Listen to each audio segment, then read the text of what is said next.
Hello students, आज हम structure of atom में आगे बढ़ते हुए क्वांटम मैकेनिकल मॉडल को डिस्कस करने वाले हैं। क्वांटम मैकेनिकल मॉडल की शुरुआत बोहर मॉडल में आई कमियों की वजह से हुई। बोहर मॉडल में जो दो मेन कमियां थी, उनमें से पहली कमी ये थी कि वो इलेक्ट्रॉन की एग्जैक्ट पोजीशन और एग्जैक्ट वेलोसिटी या मोमेंटम को बता पाने में अनसक्सेसफुल रही।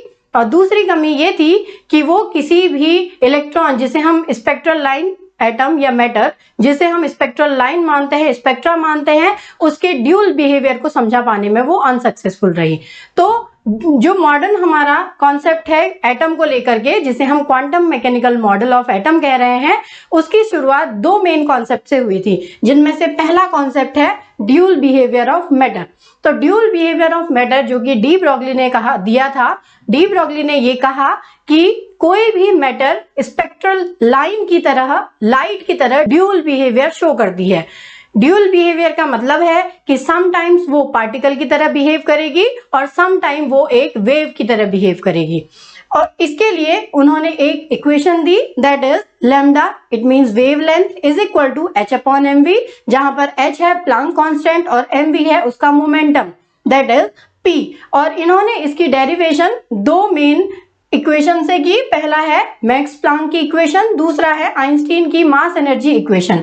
जो प्लांक की थ्योरी है वो ये कहती है कि कोई भी लाइट हम तक जब पहुंचती है तो वो एक एनर्जी के पैकेट या एनर्जी के बंडल की फॉर्म में हम तक आती है, और जिसकी एनर्जी की वैल्यू होती है h न्यू के इक्वल। और आइंस्टीन की मास एनर्जी इक्वेशन को कौन नहीं जानता, it is E is equal to mc square. जब इन दोनों इक्वेशन को इक्वलाइज किया जाए तो ये बनेगी h nu is equal to mc square. हम जानते हैं कि nu is equal to C upon lambda. इस वैल्यू को अगर हम इस इक्वेशन में पुट करें तो ये इक्वेशन बनेगी h into C upon lambda is equal to mc square. अब इस C से ये C कैंसिल, तो ये हो जाएगा h upon lambda is equal to mc।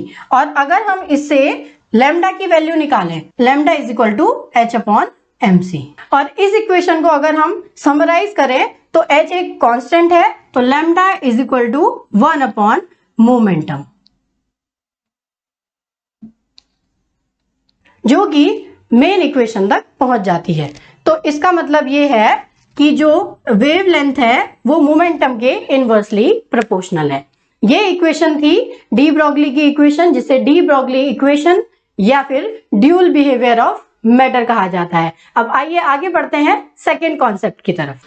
तो क्वांटम मैकेनिकल मॉडल के लिए जो दूसरा कॉन्सेप्ट मेनली है वो है हाइजेनबर्ग का अनसर्टेनिटी प्रिंसिपल। हाइजेनबर्ग ने अपने प्रिंसिपल में ये कहा कि अगर हम इलेक्ट्रॉन की एग्जैक्ट पोजीशन का पता कर पाए तो उसी समय हम उसकी एग्जैक्ट स्पीड का पता नहीं लगा पाएंगे। इट मींस अगर मैं खड़ी हूं, अगर मैं एक जगह पर स्टेबल हूं तो आप मेरी पोजीशन तो बता देंगे, लेकिन मेरी वेलोसिटी या मेरा मोमेंटम नहीं बता पाएंगे। लेकिन अगर मैं चल रही हूं तो उस समय आप मेरी एग्जैक्ट पोजीशन नहीं बता पाएंगे। इट मींस अगर इलेक्ट्रॉन किसी ऑर्बिट में कंटिन्यूअसली रिवॉल्व कर रहा है, ये घूमते जा रहा है, घूमते जा रहा है, घूमते जा रहा है, तो अगर आप इलेक्ट्रॉन की पोजीशन माना यहां पर डिफाइन कर लेते हैं, तो उस समय आप इसकी वेलोसिटी नहीं बता पाएंगे या उसका मोमेंटम नहीं बता पाएंगे। और अगर आप उसका मोमेंटम निकाल पा रहे हैं तो उस समय उसकी एग्जैक्ट पोजीशन को बता पाना आपके लिए पॉसिबल नहीं है। तो यही प्रिंसिपल दिया था हाइजेनबर्ग ने। उन्होंने कहा था it is impossible to determine simultaneously the exact position and momentum means velocity of an electron. उन्होंने इसके लिए एक इक्वेशन भी दी थी, that is delta X which is called uncertainty in position and delta P which is called uncertainty in momentum is greater than equal to h upon 4 pi. अगर हम delta p की वैल्यू देखें that is mv, और अगर delta x into delta v की value निकालें that is greater than equal to h upon 4 pi m। तो इन दो इक्वेशंस की वजह से या इन दो कॉन्सेप्ट की वजह से मॉडर्न जो कॉन्सेप्ट है एटम के लिए, that is quantum mechanical model, उसकी शुरुआत हो गई थी। तो आइए जानते हैं क्या है क्वांटम मैकेनिकल मॉडल। तो क्वांटम मैकेनिकल मॉडल की शुरुआत श्रोडिंगर वेव इक्वेशन से होती है, क्योंकि श्रोडिंगर ने ही एक इक्वेशन दी थी किसी इलेक्ट्रॉन के वेव मोशन को समझाने के लिए। उन्होंने कहा था कि किसी भी इलेक्ट्रॉन के लिए जो पोजीशन है वो 3 डायमेंशनल स्पेस है, that particular space is called orbital. आइए देखते हैं कि श्रोडिंगर ने ऑर्बिटल को ऑर्बिटल कहने की शुरुआत कहां से की थी।